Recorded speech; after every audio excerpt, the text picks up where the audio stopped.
에디슨이라는 사람이 있죠. 우리가 아마 한 번쯤은 다 들어봤을 만한 그런 이름입니다. 에디슨이 없었다면 우리 삶은 참 불편했을 거예요. 에디슨이 전기를 발명하고 또 전구를 발명했기 때문에 이렇게 저녁에도 밝게 우리가 무엇인가를 할 수 있습니다. 정말 대단한 사람이죠.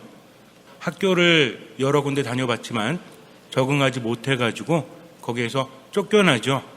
정규교육을 받지 못합니다. 그럼에도 불구하고 아주 대단한 일을 했다라고 하는데 이 에디슨은 정말 대단한 사람이에요. 그래서 발명해서 특허를 낸 것이 1093개인가 그렇게 된다고 합니다. 돈도 아주 많이 벌었습니다. 회사도 설립하고 많은 것들을 발명하고 또 개발하고 만들어냈다는 거죠. 근데 이 사람에게는 한 가지 문제가 있습니다. 그 문제가 뭐냐면 고집이라는 거죠. 고집이 셀 수밖에 없죠. 한번 생각해 보세요. 발명왕이라고 불리우고 정말 대단한 것들, 내가 만들어낸 많은 것들을 사람들이 사용하고 또 인류가 발전하는 데 기여했다고 한다면 자부심이 클까요? 크지 않을까요? 당연히 클 수밖에 없죠. 자부심이 크니까 내가 대단하다라는 느낌이 있을까요? 없을까요? 있을 수밖에 없습니다. 그러다 보니까 들으려고 하질 않습니다. 다른 사람이 아무리 대단한 말을 하고 그런 일을 한다고 할지라도 인정하고 싶지 않다는 거죠. 그러다 보니까 많은 실수들을 하게 돼요. 그 중에 하나가 테슬라라는 직원이 있었는데 에디슨은 직류전기를 발명하지 않았습니까? 그래서 직류전기를 통해서 발전소를 세우고 또 사업을 했다는 거죠. 근데 이 직류전기의 단점이 뭐냐면 멀리 갈수록 약해진다고 합니다. 그래서 자기 회사 직원이었던 테슬라에게 이런 말을 해요. 이 직류전기를 멀리 보낼 수 있는 것을 개발하게 되면 많은 돈을 주겠다. 왜냐하면 똑똑하다는 것을 알았기 때문에 그래요. 천재는 천재를 알아본다고 하지 않습니까? 그래서 테슬라는 에디슨을 존경했고 그리고 정말 좋아했던 사람이었고 스스로도 인정을 받으니까 기분이 좋죠. 그래서 연구를 합니다. 그러다가 교류 전기를 발명하게 돼요. 개발하게 됩니다. 그래서 에디슨에게 말을 하죠. 근데 에디슨은 이게 마음에 들지 않았어요. 왜냐하면 자기가 발명했던 전기의 방식을 바꿔놓았기 때문입니다. 그래서 인정하려고 들지 않아요. 분명히 멀리까지 가도 힘이 약해지지 않는 전기를 개발하라고 했는데 그것을 했음에도 불구하고 인정하지 않았다는 거죠. 자기의 방식이 아니었기 때문입니다. 테슬라도 천재였기 때문에 자기가 개발한 방식을 에디슨에게 끊임없이 고집을 합니다. 이것은 정말 좋은 것입니다. 그러니 받아들여 주십시오. 하지만 에디슨은 그것을 받아들이지 않아요. 왜냐하면 자신의 방식이 아니었기 때문입니다. 다른 사람의 말을 들으려고 하지 않았던 것은 스스로가 인정하지 않았기 때문이 아니라 그것이 인정되면 내가 어떻게 돼요? 내가 다른 사람을 칭찬하고 다른 사람을 인정하면 어떻게 돼요? 내가 내려갑니까? 자기 회사의 직원이었고 자기가 후원해 준 사람이 아니었습니까? 그 사람이 어떤 것을 개발한다고 할지라도 내 명성이 내려갈 이유는 없었다는 거죠. 근데 내 자신이 높아지다 보면 점점 눈이 어두워지죠. 여기서 뭐가 발생합니까? 질투가 발생하고 시기가 발생한다는 거죠. 시기와 질투는 우리들의 눈을 멀게 합니다. 제대로 바라보지 못하게 한다는 거죠. 행동 속에 숨어있는 심리학인가? 이런 책이 있습니다. 근데 여기에 보면 어떤 이야기가 나오냐면 우리나라 남자들, 한국 남자들의 고집이 있대요. 그리고 한국 남자들이 똑같이 느끼는 것이 있는데 뭐냐면 시기하고 질투를 할 때 언제 그러냐면 자기의 동서가 좋은 차를 샀을 때, 그것도 손 아래 동서가 좋은 차를 사면 견딜 수가 없다고 합니다. 옆집 사람이라든지 멀리 있는 사람이 그런 거 사면 상관이 없어요. 그런데 누가? 손 아래 동서가. 그러면 그거 갖고 굉장히 기분이 나쁘다고 합니다. 그래서 가족 모임에도 잘 안 나가려고 한대요. 언제까지? 더 좋은 차를 살 때까지. 그래서 무리를 해서라도 더 좋은 차를 사는 경우도 있다라고 합니다. 또 한국 여자들은 물론 다 그런 건 아니겠죠. 뭐가 기분이 나쁘냐면 동창회를 나갔는데 옛날에 학창시절에 자기보다도 덜 이쁘고 자기보다도 더 못났던 그런 친구가 명품 백을 들고 나왔을 때 속이 뒤집어진다고 합니다. 그래서 어떻게 해서든 더 좋은 것을 사서 다음 동창회 때는 그것을 들고 가야 마음이 좀 풀린다고 해요. 맞습니까? 아니에요? 뭐 그럴 수도 있고 아닐 수도 있겠죠. 근데 우리 마음속에는 그런 것들이 있는 것 같아요. 뭔가 비교하고 상대방을 인정해 주고 싶지 않은 마음이 좀 뭔가 속이 뒤틀린 그런 마음들이 우리 안에 있는 것 같아요. 근데 이런 것들이 점점 눈을 멀게 한다는 거죠. 점점 더 높아지면 높아질수록 이 어두운 눈은 아주 큰 일을 저지르고 만다는 거죠. 에디슨이 노년에 자기 자식들에게 이런 말을 했다고 합니다.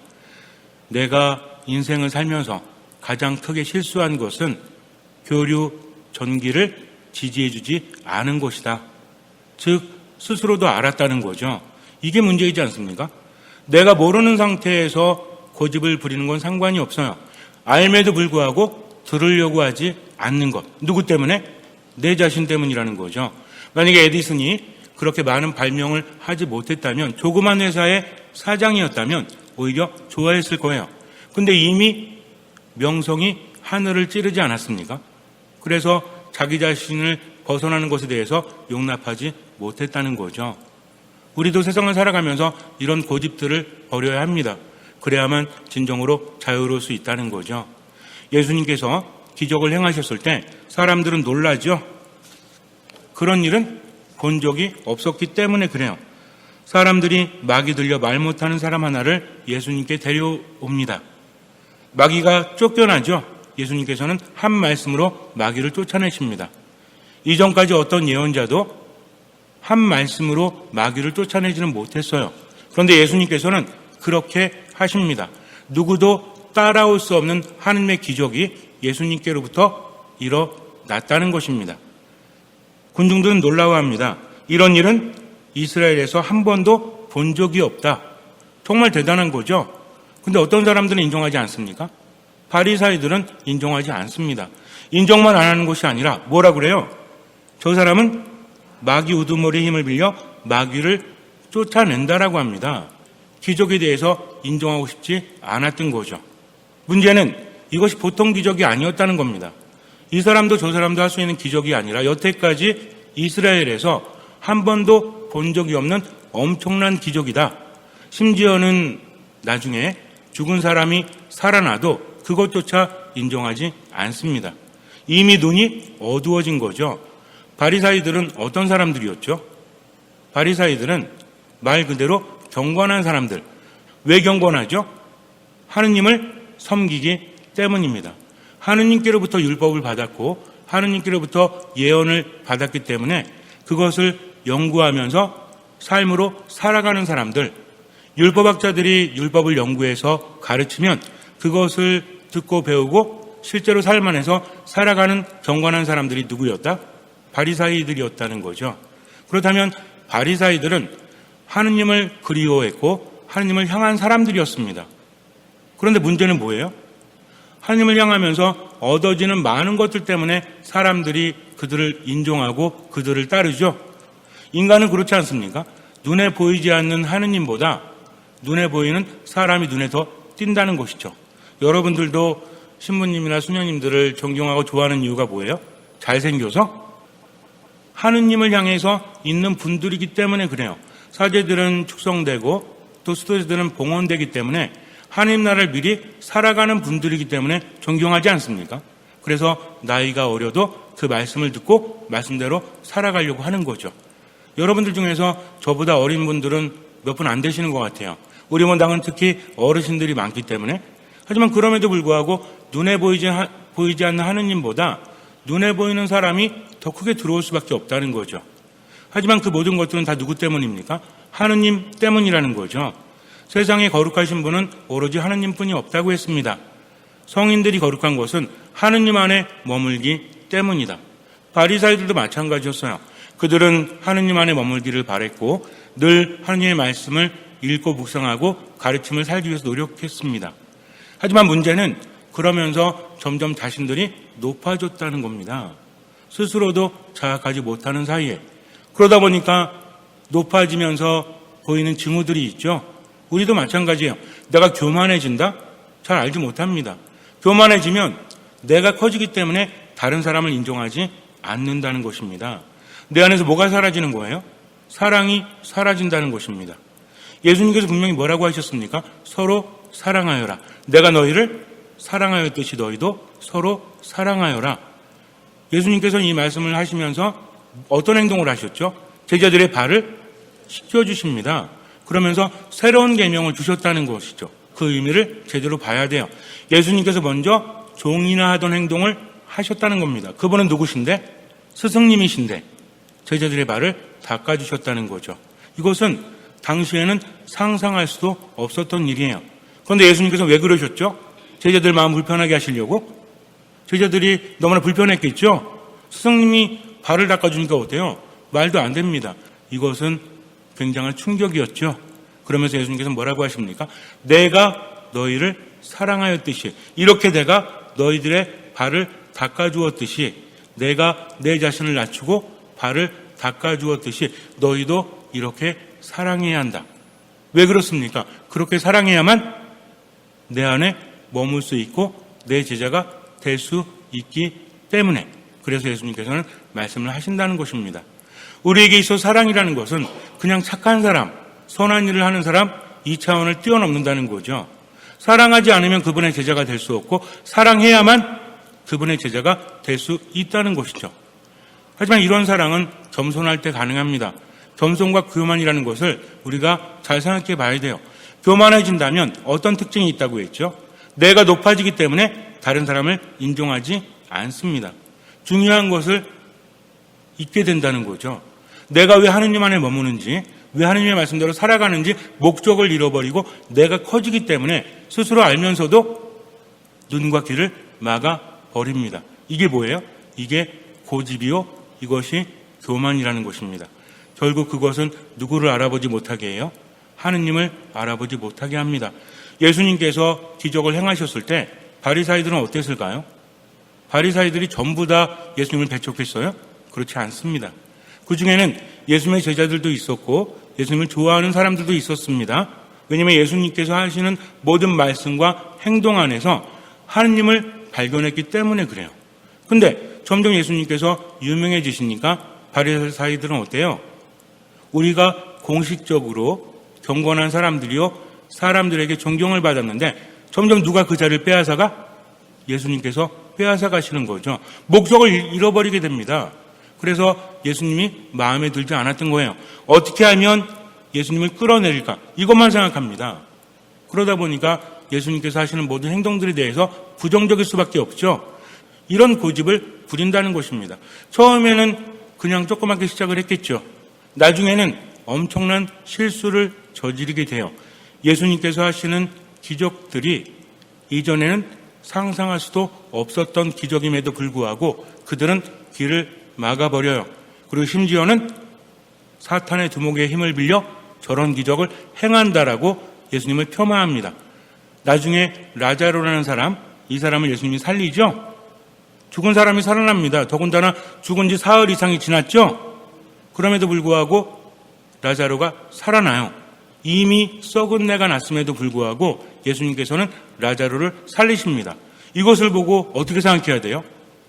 완전히 죽은 사람을 살리신 분, 그런 일은 없었어요. 그러니까 그분은 하느님께로부터 온 분, 하느님 자신이라는 것을 알아야 되는데 이미 눈이 멀어졌기 때문에 그들은 인정하지 않았고 심지어는 어떤 짓을 하려고 하죠? 라자로를 죽이려고 합니다. 눈이 어두워지고 귀가 어두워지고 마음이 어두워지니까 결국 사탄의 유혹에 넘어갈 수밖에 없고 하느님을 알아보지 못합니다. 우리도 마찬가지입니다. 예수님께서 사랑하라고 하신 것은 예수님의 제자가 되고 그분의 가족이 되는, 그래서 사랑하지 않으면 그분 안에 머물 수 없는 것을 의미한다는 것입니다. 예수님께서 뭐라고 하셨습니까?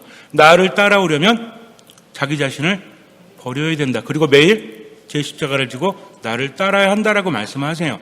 예수님을 따른다는 것은, 사랑을 한다는 것은, 또 겸손하다는 것은 자기 자신을 버려야 한다는 것입니다. 뭘 버리는 거예요? 판단을 버리는 거죠. 고집을 버리는 거예요. 그리고 그분을 바라보면서 뒤를 따라가는 것이 바로 예수님의 제자요, 예수님의 가족이라는 것입니다. 예수님은 앞장서 가시면서 어디로 가시죠? 하느님 나라로 가십니다. 우리를 이끄신다는 거죠. 하느님 나라 어떤 나라예요?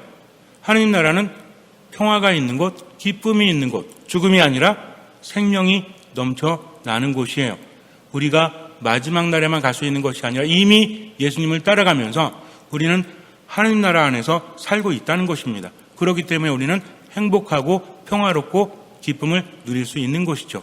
이것이 바로 믿음이요 신앙입니다. 잠시 눈을 감으세요. 하느님 안에 머무는 사람은 하느님께 주시는 평화를 누리죠.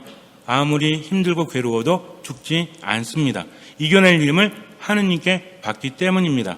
진정한 평화라는 것은, 진정한 기쁨이라는 것은 고통이 없는 것이 아니라 고통 중에서도 치유받을 수 있는 것입니다. 고통 중에서도 힘을 얻을 수 있는 것입니다. 예수님께서는 우리에게 따라오라고 하십니다. 우리는 그분을 따라가면서 그분께 배우죠. 사랑이라는 것은 다른 것이 아닙니다. 사랑이라는 것은 하느님 안에 머무는 것이요, 겸손하고 나를 버리는 것입니다. 그리고 온전히 하느님만을 바라보면서 듣는 마음으로 세상을 살아갑니다. 내가 듣지 않으면, 고집을 부리면, 알면서도 인정하지 않으면 많은 것을 잃게 됩니다. 그러니 내 자신을 내려놓을 줄 알아야 돼요.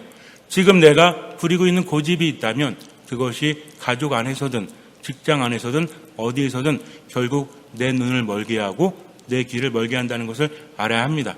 만만치 않습니다. 기도해야 돼요. 그냥 버려야지 라는 생각만으로 되지 않아요. 기도하십시오. 말씀 안에 머무십시오. 미사에 듣는 마음으로 머무십시오. 그리고 주님의 말씀을 할 수 있는 만큼 최선을 다해서 실천하십시오. 주님께서는 그 믿음을 보시고 우리 삶에 놀라운 기적을 일으켜 주실 것입니다.